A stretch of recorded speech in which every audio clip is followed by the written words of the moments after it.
Hello students, welcome back. ये video class 8 के third language के स्टूडेंट्स के लिए है, जिनकी पुस्तक अभिव्यक्ति का आज हम 8वां पाठ जो है आचार्य चाणक्य पढ़ने जा रहे हैं, जो कि एक चित्रकथा है। क्या है? पाटलिपुत्र पटना में रहने वाले आचार्य चाणक्य की चिरवंचित इच्छा थी कि उन्हें संतान प्राप्त हो। एक दिन उनकी यह अभिलाषा पूरी हुई और उन्हें पुत्र रत्न की प्राप्ति हुई, लेकिन यह शिशु अन्य शिशुओं के समान नहीं था। देखिए नाथ, यह अन्य नवजात शिशुओं की भांति जन्म लेते ही नहीं रोया। हाँ, मैंने भी इसका रुदन नहीं सुना। अरे, इसके मुख में तो संपूर्ण दांत विद्यमान हैं। एक ज्योतिषी ने भविष्यवाणी की कि संपूर्ण दांत होने के कारण यह बालक बड़ा प्रतिभाशाली होगा और बड़े साम्राज्य का स्वामी बनेगा। यह सुनकर आचार्य चाणक्य चिंतित हो गए, क्योंकि वे साम्राज्य चलाने को क्षत्रियों का काम मानते थे। अगर ऐसा है तो मैं इसके दांत ही तुड़वा देता हूँ, तब तो यह दूसरे व्यक्तियों द्वारा राज्य की स्थापना करवाकर उसके माध्यम से राज्य करेगा। यहाँ पर जो है चाणक्य और जिस ज्योतिषी के पास गए थे वो बोलते हैं, आप अगर इसके दांत भी तुड़वा दोगे तो ये किसी दूसरे व्यक्ति के द्वारा ही हो, लेकिन यह राज्य की स्थापना करवा कर उसके माध्यम से राज्य करेगा, लेकिन ये राज करेगा। आचार्य चाणक्य ने बालक का नाम विष्णुगुप्त रखा। समय के साथ विष्णुगुप्त बड़ा होने लगा। वह कुशाग्र बुद्धि का स्वामी था। एक दिन वह मंत्रोच्चारण कर रहा था। स्वामी, देखा आपने, हमारा विष्णुगुप्त कितनी शीघ्रता से मंत्र कंठस्थ कर रहा है, यानी कि मंत्र का उच्चारण कर रहा है।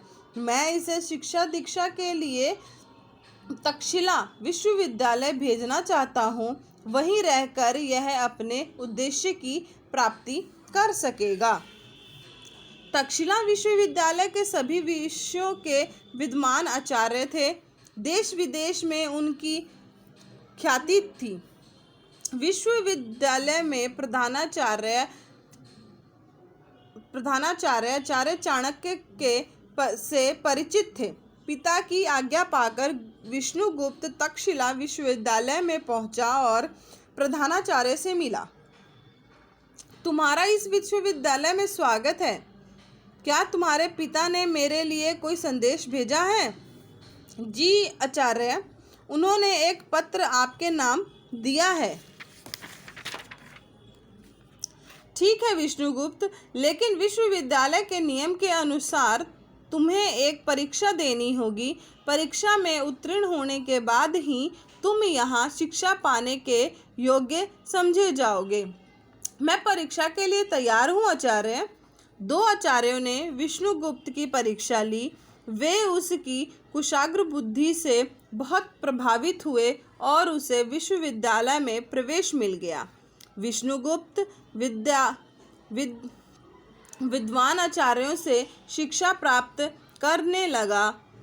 उसका सानिध्य पाकर उसकी प्रतिभा और निखर गई। वह कुछ ही वर्षों में राजनीति शास्त्र, दर्शन शास्त्र, रसायन शास्त्र, ज्योतिषी आदि में पारंगत हो गया। उसके तर्क सुनकर सभी दंग रह जाते। सब उसकी शिक्षा पूर्ण हुई तो वह प्रधानाचार्य से घर लौटने की अनुमति लेने उनके पास गया। विष्णुगुप्त, मैं और तुम्हारे पिता चाहते हैं कि तुम यहीं रहकर राजनीति और अर्थशास्त्र के आचार्य का पदभार संभालो। आचार्य चाणक्य के पुत्र होने के कारण तुम आज से चाणक्य के नाम से प्रसिद्ध होंगे। जो आज्ञा आचार्य। आचार्य चाणक्य वहीं रहकर शिक्षण कार्य करने लगे।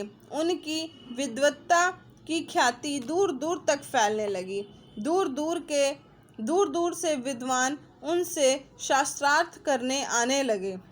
एक दिन माता पिता से मिलने की इच्छा लिए वे पाटलिपुत्र लौटे, लेकिन कुटिया में माता पिता को न पाकर चिंतित हो उठे। भ्राता, इस कुटिया के स्वामी कहाँ हैं? यदि तुम आचार्य चाणक्य की बात कर रहे हो तो वे तो कब के यहाँ से चले गए, पर क्यों और कहाँ? सुना है कि यहाँ के अयोग्य एवं विलासी राजा धनानंद से विद्रोह के अपराध में वे देश से निकाल दिए गए हैं। मैं अपने पिता और इस भूमि को इस आताई राजा से अवश्य मुक्त कराऊंगा। धनानंद को जड़ से उखाड़कर किसी योग्य राजा और को राज्य सौंपने का संकल्प लेकर आचार्य चाणक्य चल पड़े। चंद्रगुप्त के रूप में उनकी यह योजना पूरी हुई। चंद्रगुप्त की सहायता से राजा धनानंद का अंत कर उन्होंने अपना संकल्प पूरा किया और चंद्रगुप्त को मगध का शासन सौंप दिया। ये है चाणक्य, जिन्होंने अपनी शिक्षा जो है वह कहाँ से पूरी की थी? कौन सा विश्वविद्यालय था वो? तक्षशिला, जहाँ से उन्होंने अपनी शिक्षा पूरी की और वह जो है बहुत बड़े विद्वान हुए। उनके माता पिता को जिसने भी प्रताड़ित किया था चाणक्य ने, उनसे उनका राज्य छीनकर किसे दे दिया?